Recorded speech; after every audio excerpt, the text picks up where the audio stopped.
Be phenomenal every day.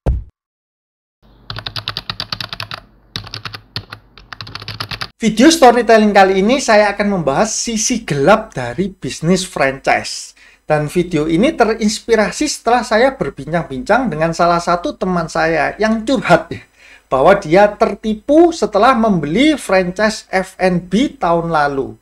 Ketika sudah berjalan selama 1 tahun, ternyata bisnisnya itu merugi terus sehingga akhirnya terpaksa ditutup. Padahal dia membeli franchise-nya itu ratusan juta dari brand yang cukup ternama juga manajemennya ya. Nah, jadi manajemen ini mengeluarkan brand-brand baru di mana dia dulu mempunyai brand yang cukup terkenal. Karena dia percaya dengan manajemennya, dia membeli brand yang baru tersebut, ternyata dia merasa tertipu karena dia merasa bahwa pemilik brandnya itu tidak terlalu mengurus apakah cabang-cabangnya itu mau untung atau rugi. Yang penting dia kejar setoran ya, jual sebanyak mungkin franchise-nya. Bahkan sesudah dia membeli setahun kemudian, harga franchise-nya yang awalnya ratusan juta yang dibeli oleh teman saya, sekarang ditawarkan jauh di bawah harga yang teman saya beli itu. Jadi dia merasa seperti tertipu ya oleh brand tersebut. Nah, karena itu saya merasa, wah ini harus saya bagikan juga supaya teman-teman tidak memiliki pengalaman pahit yang serupa dalam membeli suatu franchise. Nah, saya sendiri mempunyai pengalaman membuka toko F&B ya, stand F&B tepatnya di PTC. Jadi di Surabaya ada suatu mall yang namanya PTC, Pakuwon Trade Center. Waktu itu sekitar tahun 2011-2012an itu saya menjual stand takoyaki. Namanya Takoichi, nama stand saya. Nah, di sana ketika saya membuka, biasanya di Surabaya itu ketika kita baru opening itu langsung diserbu oleh orang-orang yang kepo ya. Mau coba, ini makanan baru gimana rasanya segala macam.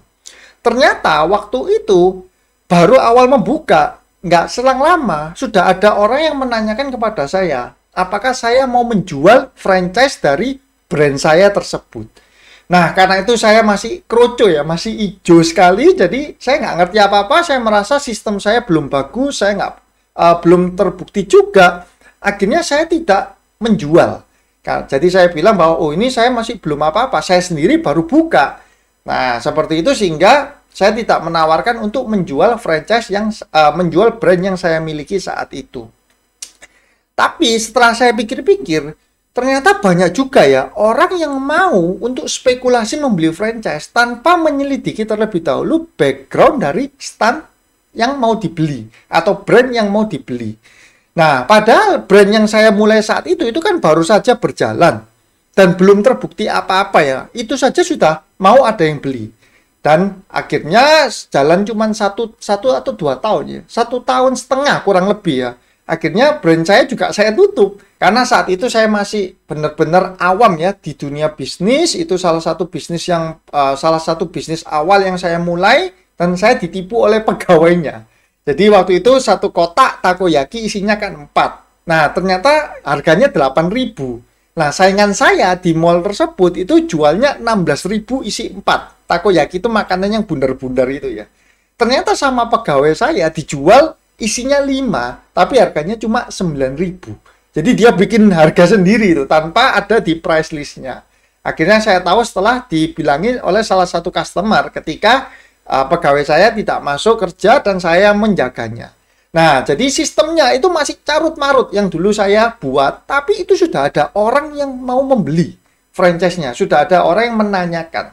Nah, ini bahayanya ya, teman-teman, untuk kalau misalkan kita mau membeli franchise tanpa menyelidiki terlebih dahulu bagaimana track record dari franchise yang mau kita beli.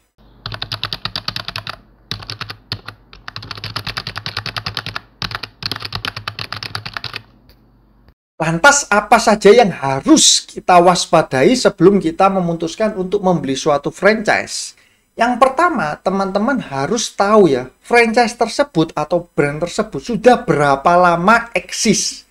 Nah, apakah baru 3 bulan, atau baru 6 bulan, atau baru 1 tahun, atau bahkan belum pernah dibuka satupun gerainya. Jadi teman-teman sebagai kelinci percobaan kalau teman-teman membeli brand tersebut ya. Nah, itu ternyata juga ada yang melakukan hal tersebut. Jadi mereka hanya berjualan konsep saja, Padahal pemilik franchise ini belum pernah sekalipun membuka stand atas konsepnya dia. Jadi dia cuma jual konsep dan berharap orang lain untuk membelinya. Terus hal yang kedua yang teman-teman harus lakukan adalah teman-teman kalau sudah mengetahui suatu brand harus cek ke lokasinya. Misalkan teman-teman ingin membeli franchise kopi brandnya brand ABC ya.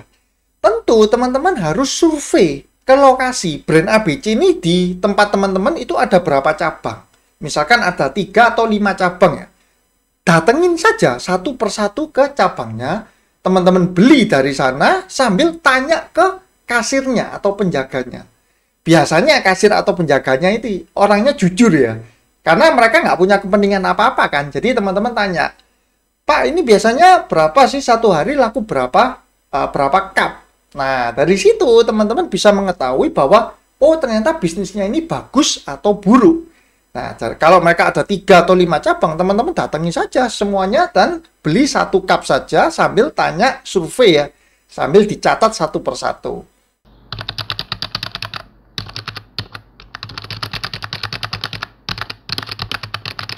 Hal yang ketiga yang harus kita perhatikan dalam franchise adalah hidden cost. Nah, ini juga saya dapatkan dari teman saya yang merasa tertipu ya.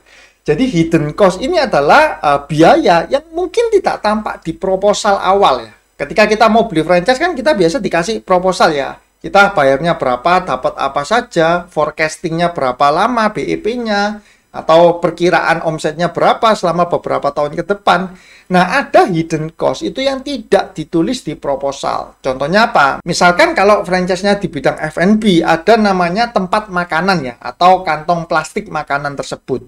Nah, pihak pemilik franchise akan menjual harga kantong plastiknya itu atau tempat makanan itu jauh di atas harga normal.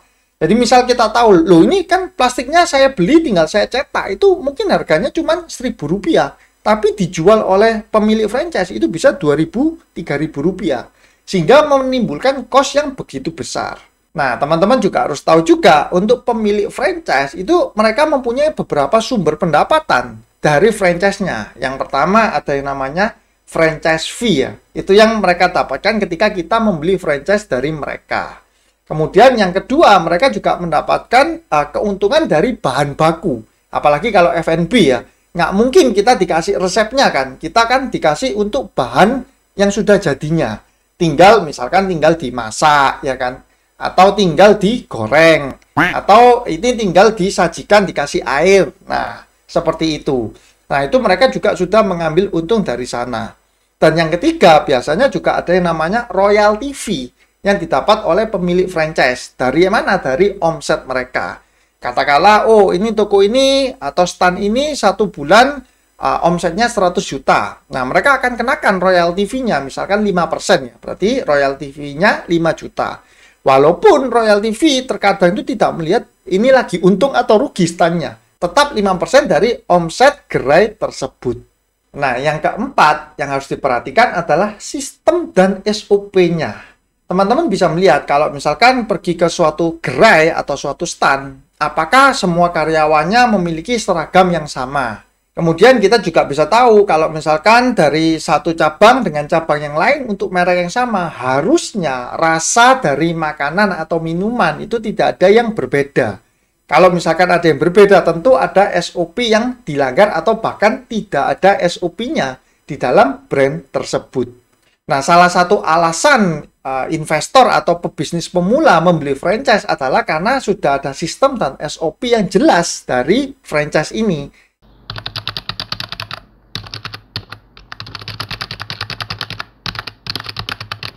Pertimbangan yang keempat yang harus kita pikirkan juga adalah brand image. Apakah franchise yang mau kita beli itu sudah punya brand image yang melekat di masyarakat? Contohnya misalkan teman-teman mau beli franchise-nya kopi, brand ABC tadi. Teman-teman tinggal tanya ke keluarga teman-teman atau bahkan ke lingkungan terdekat, sahabat, teman ya. Kamu tahu nggak tentang kopi ini, kopi ABC ini? Nah, kalau lingkungan kita saja sudah tahu tentang kopi tersebut, maka jelas brand image-nya sudah terbentuk. Tapi kalau bahkan teman kita itu bingung, lingkungan kita bingung ya. Hah, kopi merek apa itu? Gak jelas itu. Nah, artinya tidak ada brand image yang terbentuk dari franchise tersebut. Kalau seperti itu, ya buat apa kita ambil franchise yang memang tidak ada brand image-nya? Lebih baik kita bikin sendiri brand yang kita mau ya, daripada kita membeli franchise yang tidak ada sama sekali brand image yang terbentuk. Saya ambil contoh misalkan McDonald ya.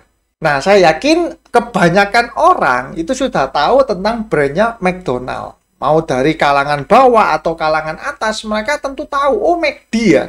Itu jual ayam goreng, jual burger. Nah, seperti itu ya. Sehingga McD yang ayamnya notabene harganya itu mahal sekali ya. Ayam McD, ayam KFC itu kan harganya mahal. Itu masih orang mau beli. Dan brand-brand seperti ini yang sudah punya brand image yang kuat, itu jarang sekali tutup. Dibandingkan brand-brand yang bahkan kita tidak tahu ya, atau baru tahu, oh, ini ada brand ini ya, yang baru-baru. Seperti itu. Sama seperti halnya juga Starbucks ya, kalau di kopi. Starbucks itu harga kopinya kan nggak murah. 40.000, 50.000. Tapi mengapa orang mau ke sana? Karena orang sudah tercipta brand image. Oh, orang kalau misalkan mau nongkrong atau lagi membahas bisnis, itu ya ayo ngopi paling enak paling gampang, paling suasananya nyaman juga di Starbucks ya. Nah, hal itu menjadi selling point atau menjadi keunggulan dari franchise. Jadi ingat, jangan sampai kita membeli franchise yang bahkan brand image-nya pun itu tidak ada sama sekali di benak masyarakat. Sama saja kalau seperti itu ya, lebih baik kita membuat merek yang baru ya, daripada kita harus membayar franchise fee untuk sesuatu yang belum ada brand image-nya.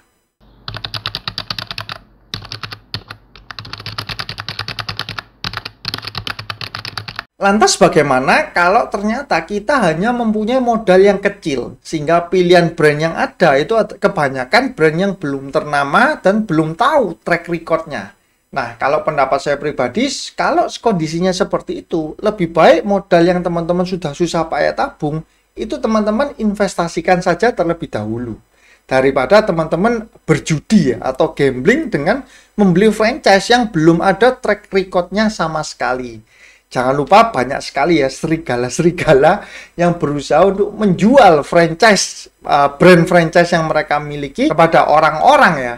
Karena mereka hanya memikirkan bagaimana cara untuk menjual sebanyak mungkin franchise mereka sehingga mereka dapat uang begitu banyak tanpa memperdulikan para investor mereka itu mau untung atau rugi. Dan yang lebih parahnya, terkadang orang-orang ini itu sukanya habis jual brand A, brand B 1-2 tahun ya, itu jual lagi brand C, brand D, brand E, brand F. Terus mereka bikin brand-brand baru, sehingga brand-brand yang lama sudah nggak diurus, akhirnya tutup semua, ganti brand yang baru. Seperti itu terus cara main mereka.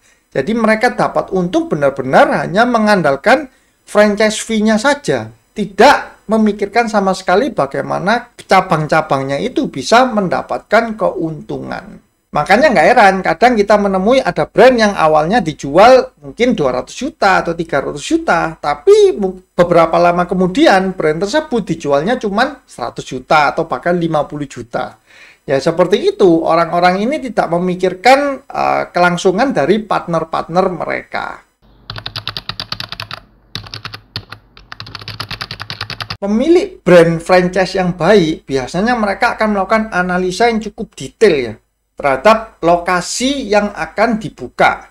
Kenapa? Karena mereka juga menjaga nama baik dari brandnya. Jangan sampai kalau misalkan kita punya lokasi, kita ingin membuka suatu merek mereka, terus akhirnya tutup ya, karena lokasinya sebenarnya tidak strategis. Nah, itu akan mencoreng nama baik dari mereka sendiri. Jadi pemilik brand ini akan melakukan survei terlebih dahulu, oh ini tempatnya bagus, ini strategis, cocok. Baru mereka setuju untuk dibuka brand mereka. Tapi kalau misalkan ada pemilik brand yang udah tempatnya ini sembarangmu ya, pokoknya dalam radius ini tidak ada yang merek yang sama, ya sudah, buka aja. Nah, seperti kejar setoran, itu teman-teman juga harus mewaspadai. Selain itu, biasanya pemilik brand yang memang menjaga mereknya akan in charge juga dalam operasional perusahaan. Baik dalam karyawannya, training karyawan, hingga logistiknya, mereka juga turun tangan. Saya juga mengetahui bahwa Indomaret sendiri itu semua sistem operasional itu dari pusat ya. Hingga laporan keuangannya pun terbit itu dari pusat. Jadi benar-benar sistemnya itu tertata dengan rapi ya. Kalau misalkan brand-brand yang asal-asalan, mereka mungkin training ya hanya sekali mendatangkan training sudah, habis gitu nggak terlalu dikontrol. Semua diserahkan kepada pembeli franchise-nya. Padahal sebenarnya pembeli franchise ini kan tidak punya pengalaman kan. Mereka membeli franchise dengan harapan ada backup dari pemilik franchise yang seharusnya itu sudah terbukti sukses terlebih dahulu mengembangkan bisnisnya. Nah, itu adalah hal-hal yang teman-teman harus perhatikan ya dalam membeli suatu franchise. Semoga video ini dapat berguna untuk teman-teman semua dan semoga tidak ada lagi yang terjebak ya dalam iming-iming franchise yang menggiurkan, padahal franchise tersebut belum mempunyai track record yang jelas. Oke guys, cukup sekian untuk video kali ini. Kalau teman-teman suka, jangan lupa untuk di-subscribe. Dan kalau teman-teman punya pengalaman di bidang franchise, bisa tulis juga di kolom komentar di bawah ya. See you guys! Supaya teman-teman tidak memiliki, misalkan teman-teman mau buka brand, misalkan teman-teman tahu. Oke guys, cukup sekian untuk video kali ini. Semoga teman-teman sehat, sukses, dan